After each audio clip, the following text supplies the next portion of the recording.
नमस्कार दोस्तों, स्वागत है आपका हमारी चौथी क्लास में जिसमें आप पढ़ रहे हैं ईडियम्स एंड फ्रेजेस। 3 क्लासें हमारी हो चुकी हैं जिनकी लिंक हमारे डिस्क्रिप्शन में है, आप देख लें और 3 क्लासेस को ज़रूर अटेंड करें, आपको उससे बहुत फ़ायदा मिलने वाला है। आज की हमारी क्लास का पहला ईडियम है यू कैंट जज a book by its cover. ये बहुत ही सरल सा ईडियम है, अक्सर बहुत से लोगों ने इसको सुना भी होगा। बहुत ही सरल है, कोई इसमें समस्या नहीं आने वाली। यू कैंट जज यानी आप जज नहीं कर सकते, कैंट यानी नहीं कर सकते आप। यू कैंट जज नहीं कर सकते आप किसी भी किताब को उसके कवर से। यानी एक किताब है, अगर किताब के ऊपर का जो कवर है फट गया या ख़राब है तो उसके बारे में आप किताब के बारे में ये नहीं कह सकते ये अच्छी है या बुरी है। अगर मान लो किताब का कवर ख़राब है तो इसका मतलब ये थोड़ी होगा किताब के जो अंदर का जो मैटर है वो गलत होगा या ख़राब होगा। तो जब भी कोई भी व्यक्ति या कोई ऐसा काम या कोई भी ऐसा चीज़ हो जो अच्छी हो परंतु दिखने में ख़राब हो, तब अब इस ईडियम का इस्तेमाल करते हैं कि यू कैंट जज a book by its cover.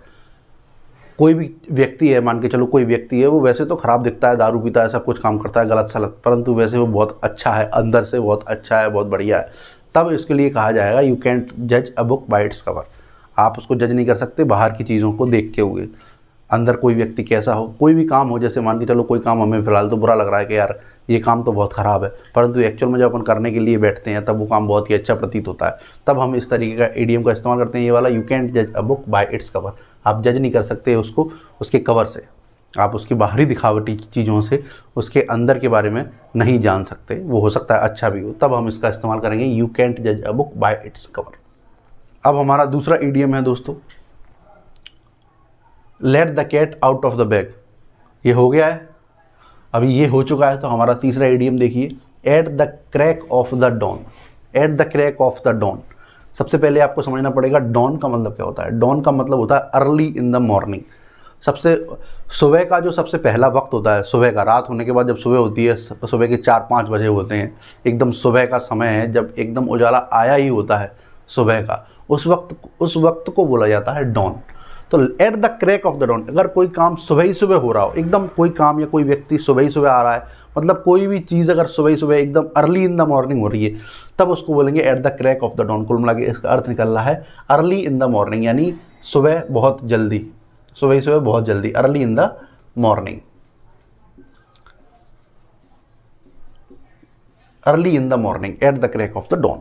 Eight the crack of the dawn मतलब जैसे ही डॉन हुआ वो काम उसी वक्त हो गया, या कोई भी चीज़ उसी वक्त हो गई, उसको बोलेंगे at the crack of the dawn, early in the morning, बहुत सुबह, बहुत सुबह। To cost an arm and a leg, इसका सिंपल सा अर्थ है दोस्तों, इसका कोई लॉजिक नहीं है, इस तरीके से हम इसको समझेंगे, इसको रट लीजिए आप। To cost an arm and leg, कोई भी चीज़ के बारे में अगर अपन ये ईडियम का इस्तेमाल कर रहे हैं, इसका मतलब है वो बहुत महंगी है, बहुत महंगी, बहुत महंगी। कोई भी चीज़ बहुत महंगी है, बहुत एक्सपेंसिव है, तब हम इस ईडियम का इस्तेमाल करेंगे to cost an arm and leg, यानी वो चीज़ बहुत महंगी है। इसको रट लीजिए, कोई इसमें लॉजिक नहीं है, आपको ये रटना पड़ेगा, याद करना पड़ेगा। To cost an arm and leg यानी बहुत महंगा, कुछ भी चीज़ बहुत महंगी है, तब इसको ये ईडियम इस्तेमाल किया जाए। लीव नो स्टोन अनटर्न्ड, ये ईडियम का मतलब आपको इस सेंटेंस को पढ़ करके समझ करके आपको ईजिली समझ में आ जाएगा। लीव नो स्टोन अनटर्न्ड, मान के चलिए आप कहीं में हैं, आपकी चीज़ कोई खो गई है या आपको कोई मेहनत करनी है, तो अब हम ये सोचें कि वो चीज़ किसी पत्थर के नीचे छुपी रखी है, आप एक ग्राउंड में है, तो आप उसको ढूंढने के लिए हर पत्थर को पलट पलट के देखेंगे, इसके नीचे तो नहीं है, इसके नीचे तो नहीं है। जितने भी पत्थर उस ग्राउंड में हैं, सारे पत्थर इसको पलट पलट के आपने देखा, आपने बहुत मेहनत करी, मतलब आपने कोई भी कमी नहीं छोड़ी अपनी तरफ से, आपने पूरा प्रयास, जितना भी हो सकता था आपने पूरा प्रयास किया, तब आप इस्तेमाल करेंगे leave no stone unturned. Leave no stone यानी कोई भी स्टोन, कोई भी पत्थर आपने टर्न किए बगैर छोड़ा नहीं है। आपने अनटर्न मतलब उसको बिना टर्न किए छोड़ा नहीं है। लीव नो स्टोन अनटर्न यानी आपने हर संभव प्रयास किया किसी भी चीज़ को ढूंढने का या कोई भी काम को करने का। जब हर संभव प्रयास जितना भी हो सकता था उतना पूरा प्रयास किया, तब हम इस ईडियम का इस्तेमाल करेंगे leave no stone unturned. Leave no stone यानी कोई भी स्टोन आपने अनटर्न नहीं छोड़ा, सबको टर्न किया यानी आपने हर संभव प्रयास किया अपनी तरफ से, जितना हो सकता था उतना। ये 5वें का हमारा ईडियम हो चुका है। अब 6 नंबर का ईडियम हम देखेंगे, एट द 11th आवर। आपको पता है एक घड़ी में 12 घंटे होते हैं, अपना जो समय होता है वो 12 घंटे का चलता है। अब एट द 11th आवर मतलब 12 घंटे में से लास्ट का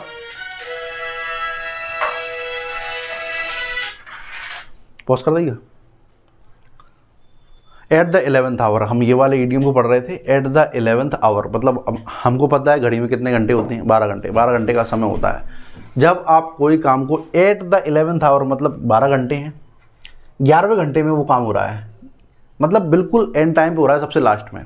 कोई भी काम, जैसे कि मान के चलो सबसे बढ़िया एग्जांपल, जब हम कोई परीक्षा का फॉर्म आता है, जब हम उसको भरते हैं तो लास्ट डेट आ गई। अब लास्ट डेट पे ही अपन उस काम को करने को बैठे, तो इसका मतलब हम एट द 11th आवर उसको काम कर रहे हैं, मतलब सबसे लास्ट में, बिल्कुल आखिरी का जो समय बचा हुआ है, बिल्कुल आखिर में उस काम कर रहे हैं।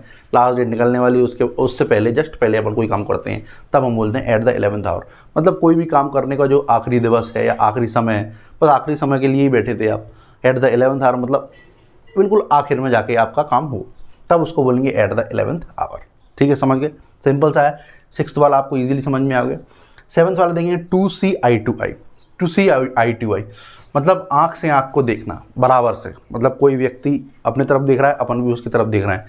कुल मिला के बात यह है कि जब हम किसी से अपन बिना बातचीत करें, जब अपन उससे बात करते हैं, जैसे कोई किसी बात के ऊपर वो सहमत है और हम भी सहमत हैं, तो एक दूसरे की तरफ देखते हैं कि भाई आंखों ही आंखों में जब हम इशारा कर लेते हैं कि हाँ भाई तेरे लिए भी सही, हमारे लिए भी सही, कोई दिक्कत नहीं है, रेडी है।